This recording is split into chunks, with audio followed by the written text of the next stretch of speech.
baby, I love you. Say, baby, I love you. Hey, baby, I love you. Hey, baby, say, baby, I love you. I love you. Baby, I love you. Love you. I love you. Love you. I love you. I love you. Baby, I love you. What's poppin'? Welcome again to my channel, and we already know why we are here. Insecure season 4 episode 3. It should be 3. Definitely episode season 4 episode 3, and it finally picked up. Okay, this is an episode that is worthy of praise. I was like, oh, and next thing you know, it was done. It still, of course, went by really quickly, but it felt like a very good episode. It had a lot going on, and we have quite a bit to unpack. First, thank you for everybody that gave me feedback on my last video. It was super constructive and awesome via my Tumblr, and I'm really excited about that. Clearly, I have a change of environment. I just felt like my room, there's another room in the house, my room just kind of had a lot going on. Like, it's just the colors, and I was not feeling it. So I changed it up, and today I have my phone handy because I am using my camera. So let me, make sure I'm on, I'm airplane mode. But yeah, I'm using the camera today, so hopefully the quality is better because we're trying to elevate, okay, level up, get better. And so of course I thought the camera would just be a better choice. Now let's get into it. So we have pretty much 2 main topics of the episode today, which is our, I guess, romantic relationships and our friendships. So let me just do the friendship part first, I guess. Obviously we know Molly and Issa are not on good, like they just on a downhill train. Okay, it's not getting any better. I thought it would, but we kind of had that snippet, when Issa says in the beginning, oh, me and Molly, like, I don't fuck with her no more. So we know that there's gonna be a point where we're gonna see that rift. In real life, I feel like their beef is kind of minuscule. They're mad because Molly kind of has a lot going on in her life, and she wanted to confide in Issa, and Issa was busy, and then because of that, she kind of internalized it and regurgitated some mean words, and Issa don't necessarily know where that's coming from. So there's a lot of miscommunication, and their friendship is not serving neither one of them. Molly doesn't feel supported, and neither does Issa. They just don't, I don't think they realize that they both kind of are feeling the same thing about each other, just in different ways. Issa is going through new ventures. She's meeting new people. It's like, at We Got Y'all, that horrible job she had, she was kind of stuck, and now she's re-emerging with these bright ideas, wants to connect with like-minded people. But Molly's not necessarily focusing on that. She's stuck in a rut in her job. She's stuck in a weird position in her relationship. So she's just not really on her shit right now, and I think it's making it hard for her to be supportive, while Issa's just kind of really honing in on her own thing. And Issa's character is very aloof. It's actually kind of annoying sometimes, so that she kind of can't see, like, damn, like, my best friend needs me. So I don't foresee their relationship it's gonna get worse before it gets better, and I'm a little sad for that, because I feel like, they good, but in real life, like in the discussions that I've been having, when a friendship no longer serves you, it's kind of just better to let it go. We saw when Issa was supposed to come over to Molly's house for Thanksgiving pie,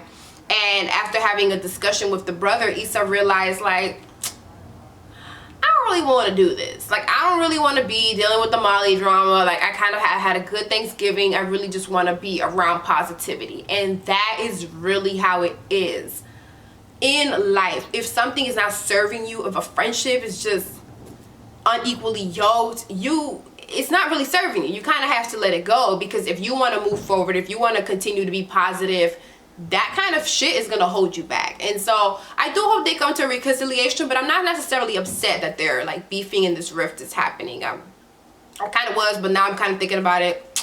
This is fine. Now, Issa and Condola's relationship, that's gonna be on the rocks, and my projections sometimes be wrong, but I do predict that friendship will not necessarily survive. And the reason for that is Lawrence, clearly. So Issa and Condola, they're good until Lawrence like name pops up, or Lawrence pops up at the restaurant, and then it just gets awkward all over again. Like you can't sincerely tell me that either one of them are over it, because Issa was with Lawrence for 5 years. You know, Condola is trying to get to know Issa, but she likes Lawrence. Like, it's just this little menage trifecta, whatever thing they got going on. It's just not working necessarily. Now, let's kind of transition into Issa and Lawrence, because that's the one that got everybody talking. Now, my peoples, I was talking to my sister and my friends, kind of predicted that this would happen. Now, I'm still waiting for Issa to get a new boo, but y'all want to recycle Lawrence, so Lawrence it is. This is the love interest that we stuck with, and Lawrence has never really got over an Issa. I mean, despite what happened in the relationships, 5 years is a lot. They are in the same circles. Just imagine somebody you went out with 5 years, breaking up, and you see them every other day, like, ugh. You know, they're in the same circles. They love each other. Both of them love each other. And Lawrence is trying to kind of give all that love and put all that that he never gave Issa, into the relationship with Condola. And Condola is not necessarily there yet, right? Like, at the Thanksgiving, he finds out, thanks to drunk friend, the one that was all litty, that she's kind of seeing this as a casual thing. I mean, let's run it back. Lawrence was never invited to this Thanksgiving shindig. He definitely imposed himself there because, I don't know, I guess he thought we're fucking exclusively. It's natural for me to be at your Thanksgiving. But the real question is, how long do you have to be dating to go see a significant other's Thanksgiving? Because I guess that's like a kind of a big deal. I don't know. That's just a question to throw out there. But when Condola kind of, well, not Condola, my bad, when the friend kind of mentioned it, you know, we start figuring out a lot about more about Condola. You know, she was married, she's divorced, she's seeing this as a casual thing, and Lawrence is like, hold up, I'm treating you like my main squeeze, like my everything, and you kind of seeing me as a piece of me. So now he's kind of like backtracking, and then they had that argument about the exes.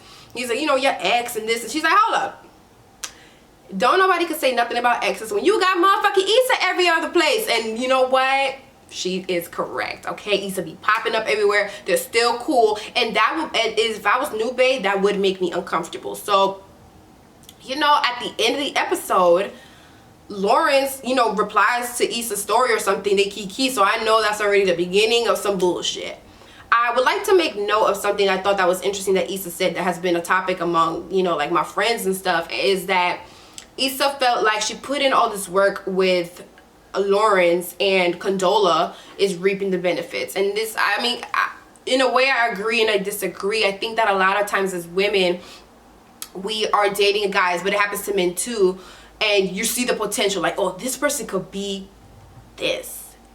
I've done it. I dated somebody that I was like, you know, this person could be so great, but at the present they weren't, and they didn't change, and I don't talk to them no more, so I don't know if this person is living their greatest life ever. But it's like sometimes you feel like you in the toil. It's like acrimony, you know, you struggling with old dude, and then when it don't work out, suddenly he wants to glow up. Where was this energy when I was with you? Like, you was bummed for 5 years, year 6 you get it together, you know, like, it's so. But at the same time, like, when you really love somebody, you're supposed to help them elevate, but up to what point, right? Like, how long is too long? And I don't necessarily have the answer for that. I just thought it was interesting because it was a feeling I could understand, but it doesn't necessarily make the feeling right on Issa's part. So I think I almost covered everything. I love seeing the family dynamics for Thanksgiving. I love seeing Issa and her brother. Like, me and my sister, we're super close. So the way that we're talking was super relatable, very candid. And the brother told her, like, in small words, if it don't serve you, girl, don't do it. If it don't make you happy, don't do it. Like, y'all didn't want to spend time with a fake family, don't do it. You don't want to be in the friend bullshit, don't do it. Like, we are at that age, well, I guess I'm like their age or whatever, where if it's just not bringing you joy, blessings, anything good, you know, it's kind of not bringing you anything then. It's just a burden. And I love that conversation they had. And the flip side as well, Molly and her brother, you know, he was kind of like, look, first of all, I had already forgotten about this. But Molly's mad that the dad cheated a million years ago. Lord have mercy. I mean, yeah, I don't know about that. But the brother was kind of like, look, you're fucking up the vibe. And if mom's over it and she's the one who kind of dealt with it, like, there's no reason why you can't extend your olive branch to dad. Like, the dad loves you. He made a mistake.